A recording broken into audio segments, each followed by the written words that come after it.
আসসালামু বন্ধুরা, আজকে সবাই ভালো আছেন। আমি ভালো আছি। আপনাদের নতুন একটা ব্লগ নিয়ে আসলাম। তো বন্ধুরা, আজকে যাচ্ছি মূলত হসপিটালে। আমার ঘরে প্রবলেম হয়েছে, তো ভাবলাম অনেক সুন্দর পরিবেশ যা দেখলাম। আমি ব্লগ করার কোনো পরিকল্পনা ছিল না, জাস্ট ভিডিও করছি। আমি ভাবলাম ইন্টু পরে নিচ্ছি, তো ব্লগটা করা যাক। তো কিন্তু ভালো কেন এটা তুমি যাবে যা দেখাও, তুমি হসপিটালে যাবে। তো মূলত যাচ্ছি আমরা দুইজন, আমি আর জামাই। মূলত আমার গাড়ি প্রবলেম হয়েছে, গাড়ির প্রবলেমটা সলভ করার জন্য। এরা কিন্তু ভিডিও এডিটিং করার জন্য হয়েছে। আমি যাবা বললাম, মানে এক বছর ধরে কাজ করছি, এই জন্য সমস্যা হয়েছে। তো হসপিটালে যাবো। আমি এর আগে এত বড় হসপিটালে যাইনি। অনেক সুন্দর একটা পরিবেশ, তো আমি ভিডিও করছিলাম।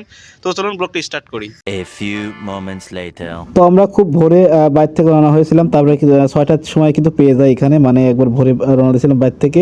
6টার সময় পাওয়ার পর দেখতে পাচ্ছেন একটা হসপিটাল কিন্তু অনেক বড়, মানে 50-20 এরিয়ার মতো। তো এখান থেকে দেখতে পাচ্ছেন যারা ইমার্জেন্সি রোগী তাকে কিন্তু এখানে অ্যাম্বুলেন্স করে নিয়ে আসে, তারপরে এখান থেকে নিয়ে যায়। তো যেহেতু আমরা ইমার্জেন্সি রোগী না, আমরা কিন্তু পায়ে হেঁটে চলে যাচ্ছি হসপিটালের মধ্যে। তারপরে কিন্তু মানে অনেক সুন্দর একটা পরিবেশ, যেহেতু আমি কিন্তু ব্লগ করার কোনো আশাই ছিল না, পরে ভালো লাগলো তো ব্লগ করলাম। দেখতে গায়ে সেখানে একটা গাড়ির সাথে পরিচয় হয়ে গেলো। আপনার ভাইয়েরও একদিন ইনশাআল্লাহ আমার গাড়ি হবে, মানে আশা করলে তো আশা পূর্ণ হয়, তাই না? তো এখান থেকে জাস্ট আমি হসপিটালের ভিতর ঢুকবো। আমি কিন্তু এত বড় হসপিটালে কখনো যাই নাই, আর এখান থেকে পোস্ট করে কথা বলছে, যাবো পোস্ট করবো। আবার সারা জীবনে কিন্তু মানে এত বড় অসুখ হয় নাই গ্যাস। আমি কিন্তু এখানে চলে আসলাম, যেহেতু আমার ভিডিও এডিটিং, মানে ইউটিউবের জন্য ভিডিও এডিটিং করে 1-1.5 বছর জন্য, সেই জন্য কিন্তু ঘাড়ে প্রবলেম হয়েছে। এখন এখানে চলে আসলাম, মানে আমার প্রথমবারে প্রবলেম হয়েছিল, এখান থেকে চিকিৎসা হয়ে তার ঠিক হয়ে গেছে। তো এখানে চলে আসলাম, জামা এখান থেকে সিরিয়াল নাম্বার দিচ্ছে, মানে সিরিয়াল দিতে হবে। তো অবশেষে কিন্তু সিরিয়াল নাম্বার দিয়ে আমার 5 নাম্বার সিরিয়াল দেখতে পাচ্ছেন। এখানে সব মেয়ে যারা সিরিয়াল নিচ্ছে, সব কিন্তু মেয়ে। এখন কিন্তু 8টা বেজে গেছে গাইস। তো অবশেষে কিন্তু 8টার সময় কিন্তু আমার সিরিয়ালটা নিয়ে উপরে চলে আসলাম, মানে 5 নাম্বার সিরিয়াল হয়েছে আমার। তো এখান থেকে আমরা উপরতলা চলে আসলাম। এখন কিন্তু এখানে বড় ডাক্তার আছে, সেই ডাক্তার কিন্তু আমাকে দেখবে। তার জন্য এখান থেকে আমরা সিরিয়াল দিয়ে বসে আছি। দেখতে পাচ্ছেন কত মানুষ। আমার 5 নাম্বার সিরিয়াল, মানে আগে ভাগে গেছি দিয়ে কম সিরিয়াল হয়েছে। তো এখান থেকে বড় ডাক্তারকে দেখালাম, দেখার পরে চেক আপ করলাম। চেক আপ করার পরে আপনাদের ঘাড়ে কী হয়েছে সেটা কিন্তু বললো। দেখতে পাচ্ছেন এখান থেকে আমরা সবাই বসে আসি, মানে এখান থেকে রক্ত পরীক্ষা করতে হবে, আরও ঘাড়ের এক্সরে কী বলে সেটা করতে হবে। পর আমাদের খিদে লেগে গেছে, সেই জন্য কিন্তু রেস্টুরেন্টে চলে আসলাম, মানে এই হসপিটালের মধ্যে রেস্টুরেন্ট আছে। তো রেস্টুরেন্টে আসার পর দেখি ভাই ভাতের দাম 20 প্লেট, এখানে 50-60 প্লেট। আর এখানে একটা সিঙ্গারার দাম হলো 40-50 টাকা সিঙ্গারার দাম, বুঝতে পারছেন। পরে বললাম যে এখানে খাওয়া হবে না, যেহেতু খিদে লেগে গেছে। পরে বাইরে আমি আর জামাই একটা রেস্টুরেন্টে চলে যাই তো খাওয়ার জন্য, যেহেতু খিদে লেগে গেছে, 9টা বেজে গেছে। তো পরে এখান থেকে পরে একটা রেস্টুরেন্টে চলে যাই, মানে বাইরের রেস্টুরেন্ট। এখানে সকল ভাত থেকে শুরু করে সকল রকম মাছ, সকল রকম তরকারি কিন্তু আছে, সবজিও আছে। পরে এখান থেকে আমরা খেয়ে নিলাম। আমরা কিন্তু রক্ত পরীক্ষা করছি কিংবা আরও এক্সরে করেছি, এই রিপোর্ট কিন্তু আপনার দেবে 4টার সময়। সেই জন্য কিন্তু আমরা এখন এখান থেকে বেরাচ্ছি গ্যাস। তারপরে এখান থেকে যেহেতু অনেক সময় লাগবে, সেহেতু আমরা এখান থেকে বেরাচ্ছি। তারপর দেখতে পেলাম একটা মানুষ রোগ করছে, দেখতে পাচ্ছেন মারা গেছে, তার আত্মীয় এখানে সে কাঁদছে। তো ভিডিও করলাম, মানে ডাক্তারখানায় এক পাশে যেটা সতেরা, সেটা কিন্তু হাসি খুশি জায়গা, আর যেখানে কিন্তু মানুষ পাড়ায় সেখানে কাদার জায়গা। তো বন্ধুরা দেখতে পাচ্ছেন এখানে কিন্তু একটা শোরুম পেয়ে গেলাম, আর শোরুমের অনেক একটা ফ্যাক্টরি। এখানে আপনার যে জিনিস কিনবেন সব রকম জিনিসই আছে, ভালো লাগে এইসব। এটা কিন্তু শহরের দোকান। তারপরে আমরা এখান থেকে সমুদ্র পাড়ে চলে আসলাম বেড়ানোর জন্য, মানে সমুদ্র পাড়ে কিন্তু অনেক সুন্দর সুন্দর জায়গা, যেহেতু আমার 4টার সময় রিপোর্টটা বাড়াবে। তো সমুদ্র পাড়ে বেড়াতে আসে অনেক এখানে আনন্দ করেছিলাম। দেখতে পাচ্ছেন এখানে কত মানুষ গ্যাস। আর এখান থেকে যেহেতু ব্রিজ আছে, আমরা বিউটিফুল যাচ্ছি। বিউটিফুল গেলে কিন্তু সকল জিনিসই দেখা যায়। দেখতে পাচ্ছেন এখানে কিন্তু মানুষ বেড়াতে আসছে। এখন কিন্তু প্রায় 2টা-2:30 বেজে গেছে। তো এখান থেকে একটু বড় বড় এখান থেকে জাহাজ কিন্তু যাচ্ছে, এখান থেকে ট্রলার, মানে এই পার থেকে এবার যাচ্ছে, মানে এখান কিন্তু শুকিয়ে গেছে, আর কিন্তু অনেক পানি ছিল। তো এখান থেকে জাস্ট আমরা এইসব আসলাম। তারপরে আমরা দুজন এখান থেকে জামাই আর আমি এখান থেকে মুড়ি খেলাম। মুড়ি খাওয়ার পরে কিন্তু আমরা অনেকে এখান থেকে সময় কাটালাম, প্রায় 3টা কিন্তু বেজে গেছিলো। এখানে অনেক জায়গায় বেড়াইছিলাম, বয়স আমি সব জায়গায় ভিডিও করতে পারি নাই। পরবর্তী কিন্তু আবার হসপিটালে চলে আসি। এখন কিন্তু 4টা বেজে গেছে, এখন কিন্তু রিপোর্ট দেওয়ার কথা। তো বন্ধুরা রিপোর্ট নেওয়ার জন্য আমরা এখানে হসপিটালে চলে আসি, দেখতে পাচ্ছেন। তো আমি এখান থেকে বসে আছি রিপোর্ট নেওয়ার জন্য। বন্ধুরা এখানে যে আসবে সে কিন্তু সুস্থ থাকলে অসুস্থ হয়ে যাবে। এখানে এমন একটা জায়গা, কি বলবো, মানে বিরক্তিকর জায়গা। যেহেতু অসুখ হয়েছে, এখানে কিন্তু মানে আসাই লাগবে। তো আমরা রিপোর্ট দেওয়ার জন্য এখানে কিন্তু দাঁড়িয়ে আছি, মানে এখন কিন্তু রিপোর্ট দিবে। তো অবশেষে কিন্তু আমি রিপোর্টটা পেয়ে গেলাম। দেখতে পাচ্ছেন আমার ঘরে ছবির মতো সেটা করেছে, এক্সরে করেছে। তারপর আমার থেরাপি করলো, আরো মেলা কিছু কিন্তু করেছে গাইস। তো করার পর এখান থেকে কিন্তু আমরা ওষুধ কেনার জন্য এখানে চলে আসলাম বন্ধুরা। এখন কিন্তু আমার ঘরে কি সেজন্য কি প্রবলেম হয়েছে এখন কিন্তু আপনাদের জানাবো বন্ধুরা। অবশ্যই কিন্তু ইউটিউবের ভিডিও এডিটিং করে আমার কিন্তু এই প্রবলেমটা হয়েছে। চলুন কি হয়েছে আমি আপনাদের জানাই। Welcome back everyone. আশা করি সবাই ভালো আছেন। আমি ভালো আছি। আপনাদের নতুন একটা ভিডিও আসলাম। তো বন্ধুরা, আমি কিন্তু বলেছিলাম আমার ঘাড়ে কি প্রবলেম হয়েছে সেটা কিন্তু আপনাদের জানাবো। আমার কিন্তু এত বড় অসুখ আমার জীবনে, আমার 19-20 বছর বয়স হয়ে গেছে। এত বড় অসুখ কিন্তু আমার কখনো হয়নি। আমার যা তো অসুখ হয়েছে ভাই, আমি কিন্তু জাস্ট না 5 টাকা সারাইছি। আমি বাংলা কথা বলি, বাংলা প্রবাদ। আমার এত বড় অসুখ কখনো হয়নি, আমার জাস্ট 5-6 হাজার টাকা পুরে আসলাম। এখন ঘাড়ের এই প্রবলেমটা কিসের জন্য হয়েছে, যারা কন্টেন্ট ক্রিয়েটর তারা কিন্তু যারা ভিডিও এডিটিং এর কাজ করেন তাহলে কিন্তু শোনা বিশেষ করে জরুরি আমি মনে করি। তো বন্ধুরা ঘাড়ে প্রবলেম হয়েছে কিভাবে আমি আপনাদের বলি। ঘাড়ে প্রবলেম হচ্ছে মূলত ভিডিও এডিটিং এর জন্য। অবশ্যই কিন্তু বলবো, তার আগে কটা জিনিস দেখাবো আমি কি কি নিয়ে এসেছি ওখান থেকে। জাস্ট আমার কিন্তু 2-3 হাজার টাকা মতো ওষুধ দিয়ে দিচ্ছে, ওখানে ওষুধ দিচ্ছে, অনেক রকম চিকিৎসা করছে ওখানে। চিকিৎসা করার পরে এখান থেকে কটা জিনিস দিচ্ছে আমি দেখাই। এটা এটা মূলত ঘাড় মানে আমরা বলি যে এখান থেকে ঘাড়ের সমস্যা, যেহেতু ঘাড়ে প্রবলেম, আমার তো ঘাড়ে প্রবলেম, এটা কিন্তু ঘাড়ের দিয়েছে, এটা দেখা যাচ্ছে নাকি দেখতে পাচ্ছেন, এটা কিন্তু ঘাড়ের ছবিটা কি বলে সেটা কিন্তু দিয়েছে, দেখতে পাচ্ছেন। আমার ঘাড়ে প্রবলেম হয়েছে, কিন্তু আমার প্রবলেমটা হয়েছে কি, মূলত আমার হাড়ে কোনো প্রবলেম হয় না, রগে প্রবলেম হয়েছে, যেহেতু ভিডিও এডিটিং করছি। এটা মূলত হাড়, দেখতে পাচ্ছেন এখানে কষ্ট যাচ্ছে। মূলত দুটা এখান থেকে দিয়েছে, আরো দিচ্ছে, আমি কি হয়েছে অবশ্যই পরে বলবো গাছ। আর এখান থেকে রিপোর্ট দিয়েছে, দেখতে পাচ্ছেন এখান থেকে জাস্ট রিপোর্টে কিনে দিয়ে দিয়েছে আমাকে। প্রায় 1-2-3-4 ধরনের ওষুধ দিয়েছে গাছ, এখানে 4 ধরনের ওষুধ আছে দেখলাম। এখানে জাস্ট 4 ধরনের ওষুধ আছে, আরো 3-4টা দিয়েছে ওষুধ, কিন্তু আমি কিনে দিচ্ছি। এবং যারা কন্টেন্ট ক্রিয়েটর তাদের জন্য কিন্তু এই ভিডিওটি বানাচ্ছে। এই ঘাড়ে প্রবলেম হয়েছে কিভাবে আমি আপনাদের বলি। তো মূলত আমি 2023 সালের 3 তারিখে জানুয়ারি 3 তারিখে অ্যাকাউন্টে খুলি। তো অ্যাকাউন্ট খোলার পরে আমি প্রত্যেক দিনই মানে রাতে, আমি যেহেতু মানে আপনাদের দিনে ভিডিও তো বানাতে পারিনি, দিনে কাজ কাম করছি, যেহেতু কৃষকের ছেলে, মানে বাবার সাথে বিভিন্ন রকম চিকন আবাদ করে, বাগুন, পটল, ঢেঁড়স, তারপরে কচু, বিভিন্ন রকম সবজি আবাদ করে, সেই সব সবজি আবাদ করে মানে জন্মাইছি, আবার বেচেছি, নিজেই ফসল ফলা, ওইটা আবার হাটে বেচেছি। মানে দিনে কাজ করছি, অবশ্যই কিন্তু কাজ কাম করতে হবে, কাজ না হলে খাবো কি। যখন কাজ কাম করছি রাতে, আমি ভিডিও এডিটিং এর কাজ করছি, আমি রাতে ভিডিও বানাইছি। আমি কিন্তু ভিডিও বানানি জাস্ট স্টুডিও ছিল না, আমি জাস্ট কয়েকদিন ধরে স্টুডিও দিছি। তো যারা কন্টেন্ট ক্রিয়েটর তাদের জন্য কিন্তু এই ভিডিওটি আমি আবার বলছি। এখন এই রাতে যে ভিডিও বানাইছি, আমি কি করছি, দীর্ঘ 1-1.5 বছর শুধু এমন করে, যেহেতু কম্পিউটার ছিল না সেই সময়, আমি কিন্তু কম্পিউটার ইনশাল্লাহ আপনাদের আশা হয়ে গেছে। যাই হোক, আমি ফোন দিয়ে ভিডিও এডিট করছি, এটা প্রত্যেকটা কন্টেন্ট ক্রিয়েটর কিন্তু ফোন দিয়ে শুরু করে বন্ধুরা। তো জাস্ট আমি ফোন এমন করে ভিডিও এডিট করছি, দেখুন মানে ফ্রি ফায়ার যেমন করে খেলে, জাস্ট এমন করে ভিডিও এডিট করছি। এখন ভিডিও এডিট করতে করতে করতে আমার ঘাড় কিন্তু এমন সবসময় এমন হয়ে থাকছে।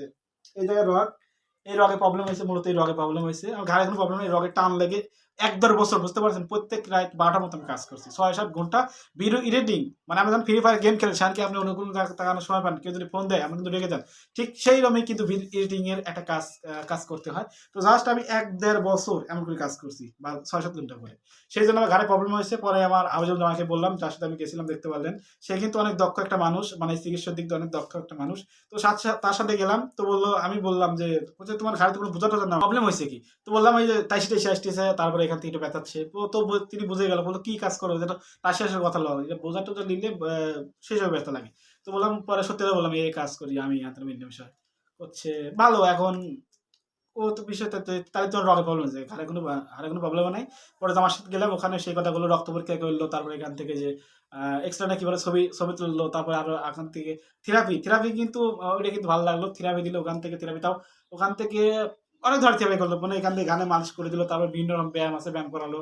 তারপর ওখান থেকে মেশিনে প্রায় 0.5 ঘন্টা ভারত হয়েছিল, বেশি একাই উঠবস করে, মানে মেশিনটা সুন্দর, একাই মুখ লড়াই, একাই করে, বেশি 0.5 ঘন্টা মতো বলেছিলাম, মানে ওখানে মেসেজ করে দিল, তাকে থেরাপি বলে। যা হোক, কাজ করে অনেক ভালো লাগলো। এখন যারা ভিডিও এডিটিং এ কাজ করছেন, কারণ আমি আপনাদের বলি, আপনারা কিন্তু, আমি ভিডিও এডিটিং করার জন্য কিন্তু সিটটা কিনা, মূলত সিটটা কিনছি কিসের জন্য, আমি জাস্ট ভিডিও বানাবো সেই জন্য কিন্তু সিট কিনা না। এই সিটটা একটা গুণবল আছে, কেমন দেখাই।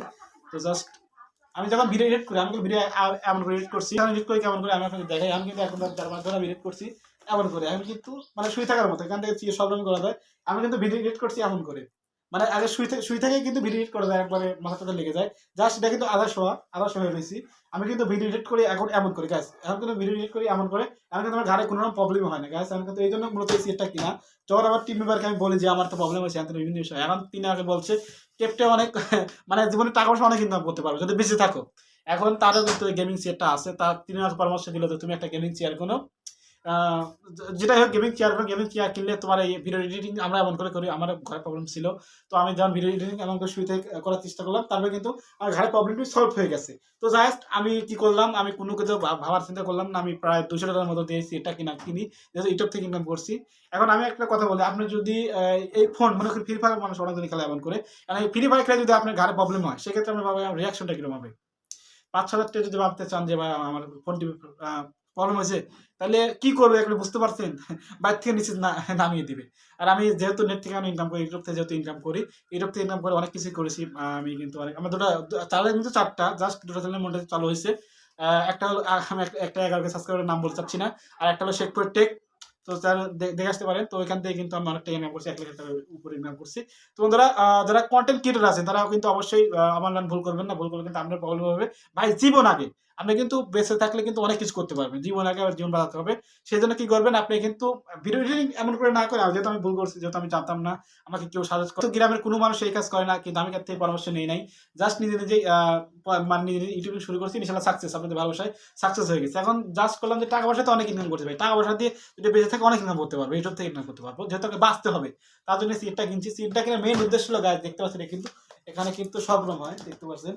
পরে একা ইউজ হয়ে যায়। জাস্ট সিটটা কিনে মেইন উদ্দেশ্য হলো এমন করে ভিডিও এডিট করা যায়। জাস্ট এমন করে কিন্তু সুবিধায় ভিডিও এডিট করা যায়। এটি কিন্তু তার মেন উদ্দেশ্য সিটটা কিনা।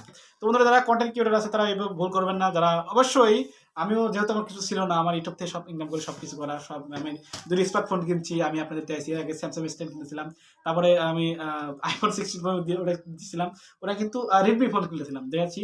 তারপরে কিন্তু এই সেটটা কিনছিলাম, সব দিয়ে আমার ভালো স্টুডিওতে দিয়ে ৮০-৯০ টাকা খরচ। যাও বাকি হয়ে গেছে। আপনি চেষ্টা করলে অবশ্যই সাকসেস হবে। যারা ফোন দিয়ে বলতে পারেন ভাই আপনারা তো আমার নাম অবস্থা, মানে প্রথম ইউটিউবে শুরু করছি আমি ফোন দিয়ে ভিডিও এডিট করি। এখন যারা ইউটিউবার, মানে ১০০%-এর ভিতরে আপনি ৯০% ইউটিউবারই কিন্তু ফোন দিয়ে হয়। আমার মতো ফোন দিয়ে গ্রাম থেকে কাজ করে, যেহেতু আমার কম্পিউটার কিন্তু সামর্থ্য ছিল না সেই সময়, আপনাদের ভালোবাসা হয়ে গেছে।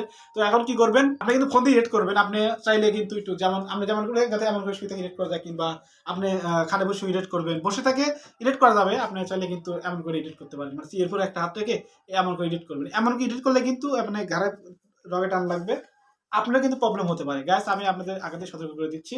তো বন্ধুরা, আমার মতো ভুল করবেন না। যারা কন্টেন্ট কিছু কাজ করে যাচ্ছেন, ইউটিউবে কাজ করে যাচ্ছেন, কিংবা অনেকে কিন্তু ফানি ভিডিও তৈরি করে, তাই না? ভিডিও কিন্তু টাকা পাইতে অনেকে কম সময় লাগে, অনেকে কিন্তু দিয়ে করার সময় লাগে যায়, যেহেতু গ্রাম থেকে তারা অনেক কিছু জানে না। বন্ধুরা, এক্ষেত্রে আপনি কি করবেন? অবশ্যই কিন্তু আমার ভুল করবেন না। আমার ভুল করবেন না, আপনার প্রবলেম হতে পারে। জাস্ট মোটিভেট করলাম, যারা কন্টেন্ট কাজ করছেন, ভাবলাম আপনাদের শেয়ার করা যাক। আপনারা দেখে কিন্তু শিখে নেবেন যে ভিডিও এডিট করলেও কিন্তু ঘাড়ে প্রবলেম হয়। আমরা কি করি? মন বোঝা টানলে কিন্তু ঘাড়ে প্রবলেম হয়। কিন্তু আমি আপনাদের দেখিয়ে দিলাম, মানে বসে থাকা কাজেও কিন্তু আপনার ঘাড়ে প্রবলেম হয়। সেই জন্য কিন্তু আমি আপনাদের জাস্ট সতর্ক করে দিলাম। তো যখন আমি হসপিটালে যাই, তখন কিন্তু স্যারও আমাকে, মানে ওই ডাক্তার আমাকে বলেছিল, তোমার কিভাবে প্রবলেম হলো বলো। তখন আমি ডাক্তারকে বললাম যে আমার যেহেতু না, আমার কোনো আঘাত টাঘাত লাগেনি, আমি যেহেতু অনেক ১-১.৫ বছর ধরে কাজ করি, নেটে কাজ করি, তো সবসময় ভিডিও এডিট করি, তার জন্য ঘাড় টান করে এই প্রবলেম হয়েছে। পরে ডাক্তারই বলছিল তোমার কোনো প্রবলেম হয় নাই, তুমি রক টানো। সেটা কিন্তু বেশিরভাগ সেলিব্রিটি হয় যারা নেটে কাজ করে। এখন প্রত্যেকটা সেলিব্রিটি প্রায় নেটে কাজ করে, তাদের কিন্তু হয়। তোমার কটা ওষুধ লিখে দিচ্ছি, এটা খাও গা। আর ১-১.৫ মাস কিন্তু আমি কোনো ভিডিও বানাইনি। ইউটিউবে যে দেখবেন, আমার ১-১.৫ মাস কোনো ভিডিও ছিল না, মানে ১-২ মাস আমি রেস্টে ছিলাম। কোনো রকম ভিডিও আপলোড করে ভাই জীবনে বেঁচে থাকলে অনেক টাকা ইনকাম করে যাবে। আমি কিন্তু আমার ভিডিও স্টার্ট করেছি, যেহেতু আমার ঘর এখন সুস্থ। আমি কিন্তু আমার সুস্থ, এটা কিন্তু আমি মানাচ্ছি। ওই হসপিটালে যাওয়ার পরে ১ মাস পরে, সুস্থ হওয়ার পরে কিন্তু আমি স্টুডিওতে বসেছি। গাইস, আমি বলছি সুস্থ হওয়ার পরে কিন্তু, মানে ১ মাস আগে আমি কিন্তু ওই ডাক্তারখানা গেছিলাম, মানে এনাদপুর গেছিলাম। ১ মাস পরে কিন্তু এই ভিডিওটি বানালাম। তো গাইস, আমি জাস্ট আপনাদের মোটিভেট করলাম। তো গাইস, অনেকে কিন্তু শিখলেন। এটা কিন্তু শিখুন একটা বিষয়, যে আপনি মন বোঝা টানলে কিন্তু আপনার ঘাড়ে প্রবলেম হয়। এমন কিন্তু না, আপনি বসে থাকা কাজও যদি এমন করে করেন, ভুল করলে কিন্তু যারা ফ্রি ফায়ার খেলেন, আমি যাদেরকে সতর্ক করে দিচ্ছি, এরকম কিন্তু ভুল করবেন, এমন করে ফ্রি ফায়ার খেলে আমার প্রবলেম হবে। তো বন্ধুরা, জাস্ট মোটিভেট করলাম। তো গাইস, তো দেখাচ্ছি নতুন একটা ভিডিও নিয়ে। সুস্থ থাকবেন, ভালো থাকবেন, সবাইকে আল্লাহ হাফেজ।